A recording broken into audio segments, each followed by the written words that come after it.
আসসালামু আলাইকুম। আপনারা সবাই কেমন আছেন? আশা করি সবাই অনেক ভালো আছেন। আজকে আপনাদেরকে তৈরি করে দেখাবো একদমই পানির মতো সহজে চিকেন নাগেটস রেসিপি। এতটাই সহজ যে যে কেউ করতে পারবে। আর আমরা তো বাইরে থেকে এত চড়া দামে চিকেন নাগেটস কিনে নিয়ে আসি, সেই দামে যদি আমরা ডাবল মানে 3 ডাবল চিকেন নাগেটস আমরা বাসায় কিন্তু তৈরি করতে পারবো।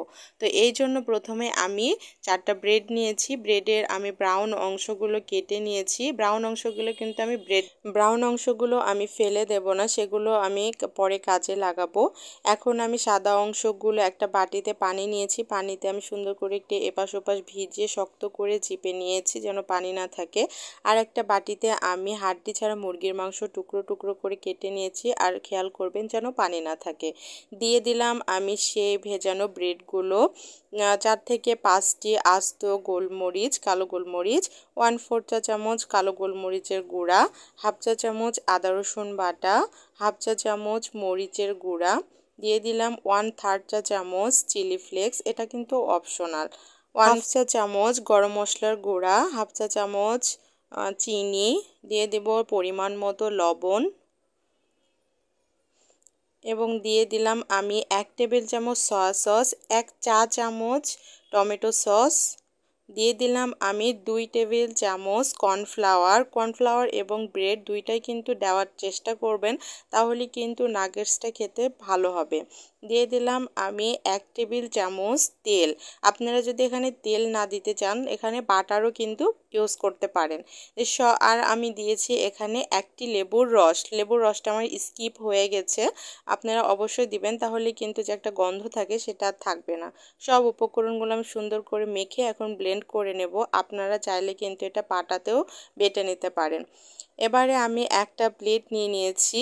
নিয়ে আমি প্লেটে পর্যাপ্ত পরিমাণে আমি তেল দিয়ে দিয়েছি। তেলটা যেন পুরো প্লেটে সুন্দর করে মাখিয়ে নিয়েছি, এতে করে কিন্তু নাগেটসগুলো আর প্লেটে লেগে যাবে না।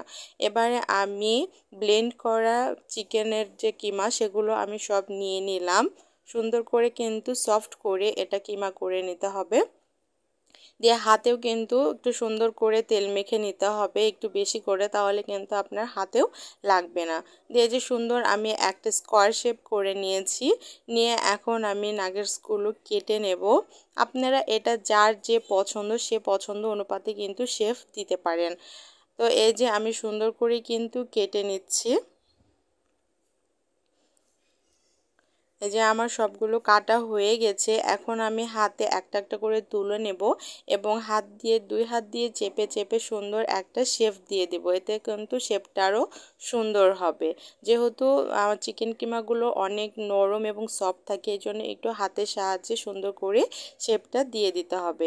এই যে দেখুন আমার কিন্তু সব রকমগুলো বানানো হয়ে গেছে। আপনারা চাইলে কিন্তু এটা চিকেন বলও তৈরি করতে পারেন, বা যে কোনো শেপ আপনারা দিতে পারবেন, আমি প্রথমে বলেছি। এবারে আমি একটা বাটিতে ডিম নিয়ে নিলাম, সামান্য একটু লবণ দিয়ে ফেটে আমি যে ব্রেডের ব্রাউন অংশগুলো রেখেছিলাম, এই যে দেখুন আমি কিন্তু এগুলো ব্রেড ক্রামে কাজে লাগাবো। আমি কিন্তু একটু ফেলে দিইনি, আর এটাতে কিন্তু আমার সুন্দর করে কোট করা হয়ে গেছে। এই যে দেখুন ডিমে চুবিয়ে আমি কিন্তু এটা কোট করে নিচ্ছি। আপনারা কিন্তু চাইলে এটা গরম পানিতে সেদ্ধ করেও এটা ডিমের ব্যাটারে চুবিয়ে কোট করতে পারেন, তবে ইনস্ট্যান্ট কিন্তু এভাবেও কোট করা যায়। আপনারা 2 রকমভাবেই করতে পারবেন, গরম পানিতে স্টিম করে অথবা ইনস্ট্যান্ট এভাবেও। তারপরে এই যে আমার কিন্তু চিকেন নাগেটসগুলো তৈরি হয়ে গেছে, আর এগুলো কিন্তু ভাজতে অনেক বেশি তেলও লাগে না। দেখুন আমি কতটুকু তেল দিয়েছি, দিয়ে আমি আমার অল্প পরিমাণে কিছু আপনাদেরকে ভেজে দেখাচ্ছি। আর এভাবে কিন্তু আপনারা ডিপ ফ্রিজে সংরক্ষণও করতে পারবেন। আমি বাকি নাগেটসগুলো কিন্তু ডিপ ফ্রিজে সংরক্ষণ করে একটা এয়ারটাইট বক্সে রেখে দেব। এটা কিন্তু আপনারা 3-4 মাস অনায়াসে সুন্দর খেতে পারবেন।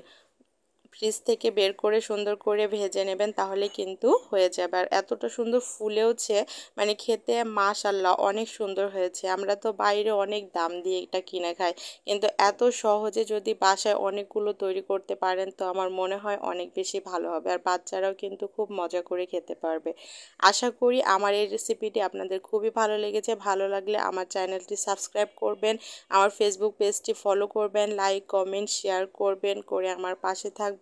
আজকে এ পর্যন্তই। আল্লাহ হাফেজ।